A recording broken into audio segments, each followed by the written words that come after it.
Hello, hello, hello, and welcome to season 2 of the Journey with Janey podcast. I am so privileged to be here with you guys again as I start season 2 to see us into 2026.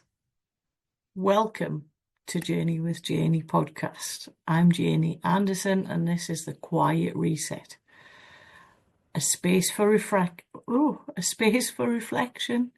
release, and rediscovery. A moment to breathe and come home to yourself. So let's take a deep breath in.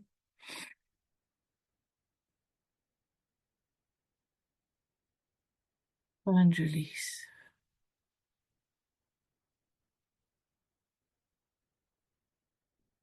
So today marks the 5th of November. Remember, the 5th of November was a saying that I always remember as a child. And bonfire night was always, from being a child, watching my parents outside from the garden, in the garden from the window.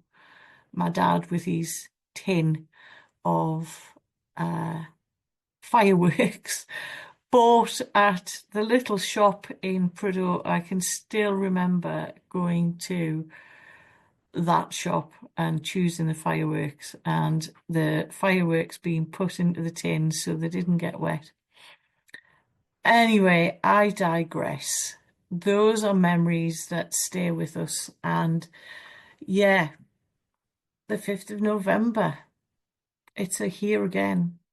And I've mentioned that the Quiet Reset is all about reflection, rest, and gentle rediscovery. So there's something ancient, and that's the only way I can sort of bring it to mind about the way a fire moves. It's always alive. It's always transforming. It's warmth. It's danger. It's light. And it's one of the simplest ways that we can connect back to release. And as we sit here on the 5th of walk, whatever you're doing while you're listening, 5th of November was always a key village get together when I moved up here to live with Jonathan. Jonathan Moore was always in amongst the organisation of the village fireworks. And yeah, it was a night out, always the 5th of November, the bonfire and the fireworks display.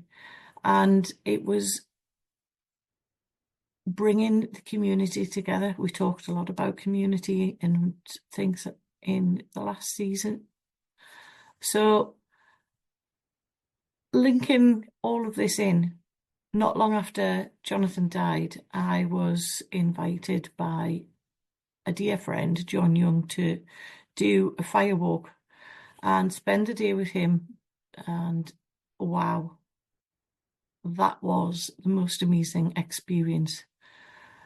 The power of the fire. I was just into mentorship, and I remember the power of the fire, the building of the fire. The whole experience blew my mind. And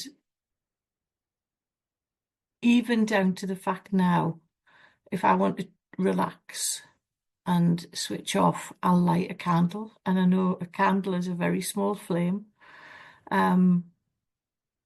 Even the crackle of a match or the click of a lighter. I remember that time that I spent doing that fire walk.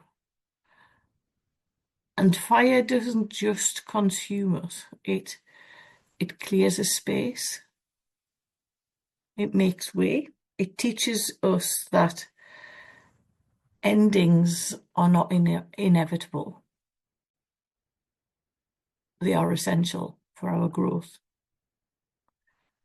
So in the quiet field, I often speak about our need for a sacred space.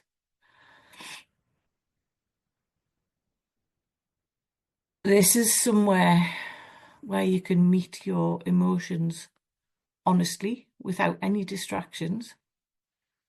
And I found that space when I was writing my two books, the Janey You Never Realise and Janey the Daydreamer.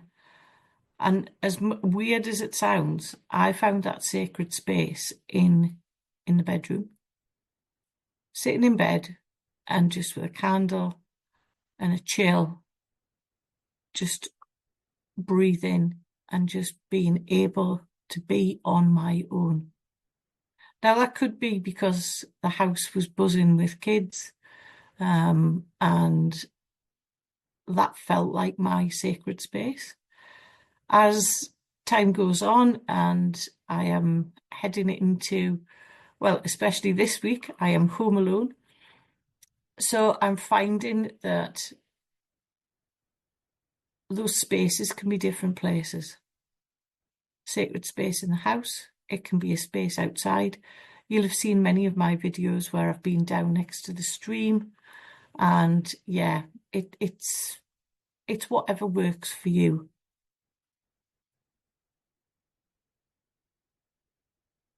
And lighting a candle can help.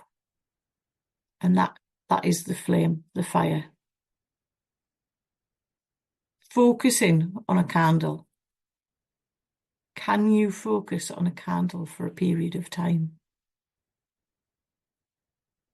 Can you have focused attention on a candle without your mind wandering? This is something that we're taught, well, I have been taught to do regularly, to focus our attention. If your mind starts to wander, bring it back.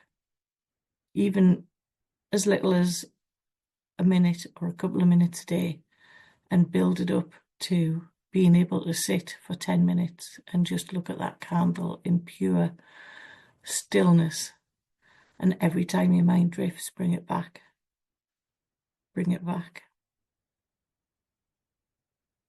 When we stare into the light of a fire, or we're sat in front of the fire, no telly on, no distractions, and we're just watching the flames, they dance, don't they? The flames dance. It gives us that opportunity, the total opposite to staring at the flame and having a focused attention. Gives us that opportunity when the fire's, it could be the bonfire, the crackles, and, the flames reaching high and then coming down. All of that gives us the opportunity to be within ourselves. Even if we're stood talking to somebody, we're still watching those flames and thinking about what we can release. Words that have been left unsaid, guilt that might linger. And for me, the first year, it was that love that still ached inside, that I could actually release to those flames. And these moments in grief and growth, when we reach a certain point where we can start to release, the quiet awareness that something inside us is ready to go. For me, it probably didn't feel like I was doing anything at the time, but actually looking back now, that is where I feel that the releasing started, and the understanding of how powerful it was to actually let go of things inside and not allow things that are going over and over and over in our minds. We can't change the past. We only have where we are now. Like where we are now. Where we are now. That is all we have. The past's past, and the future is whatever we decide to create in the future. So there's also the whole burning ritual. We've talked about writing letters to ourselves, letters of forgiveness, that kind of thing. A lot of people use fire as a burning ritual when they're writing a letter of forgiveness. And it's almost making a mark on, I can't think of how to describe it. It is a ritual. It's almost like that release of the flames when that paper goes up in smoke. That's the release of everything that you've written out onto the paper. And it's not about destruction. It's about the transformation that you get from that release. And not forgetting, but releasing the weight of what you're actually carrying and what I can't change. So the release of things that have gone in the past that I can let go, because the longer they stay within, the longer I'm sat mulling it over and over and over again. So writing it out and a flame, setting it alight is the ritual that I'm talking about. I mean, obviously, don't set fire in your bedroom. You know, be safe about it. And yeah, watch, breathe, and feel that release inside. Imagine you feeling lighter as that smoke goes away from the paper that you've written on. Fire also reminds me that everything moves in cycles: creation, release, renewal. It mirrors our inner process. So if we think about the grief turning into acceptance, and endings leading into beginnings, finding meaning is huge. And when we honour that rhythm, which links back to sort of Marbella and sitting with the rhythm of the sea comes in, the sea goes out, the sea comes in, the sea goes out. We are actually honouring our healing. So all the work that we're doing is compounded by the simplest of little actions that we do. The feeling of that fire, the feeling of the power of the fire, and knowing that you can release into that fire. So this week, allow yourself to make space for some kind of release, whatever feels good for you. Doesn't have to involve fire. It could be a long walk. It could be a real belly cry and a deep crying and release. It can be a quiet meditation. There is a whole range of different things that I've talked about in the last season that you could do to just think about releasing that one thing that keeps coming up, that little whisper that's still there somewhere going on in your mind. And it's all about the intention behind it. It doesn't matter how small the ritual is. It could be as simple as lighting the candle, watching the flame, and writing as the candle's there. You might just want to rip it into little pieces and put it in the bin. Everybody's different. But just give yourself permission to do that, to do some form of release. And I want to remind you that release doesn't mean weakness. It is probably, and it took me a while to realise it, one of the bravest acts of self-trust, the belief in yourself to actually be able to release something that has been holding you back. And each time you choose to let go of something, you're creating more space for things to come in. So as you decide to release something, think about what you're going to replace that with. So we can move forward.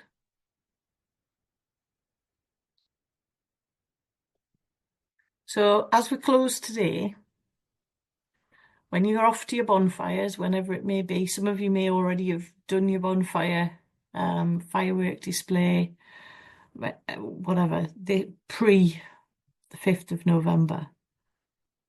I just want you to picture a small glowing light in front of you. Steady, it's kind, it's constant. And let that flame remind you that within every ending, something new begins to flicker.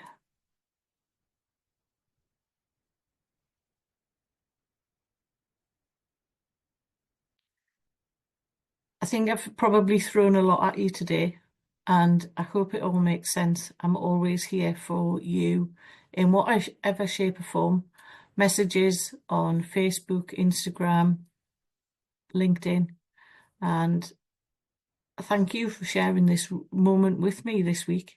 Remember the 5th of November.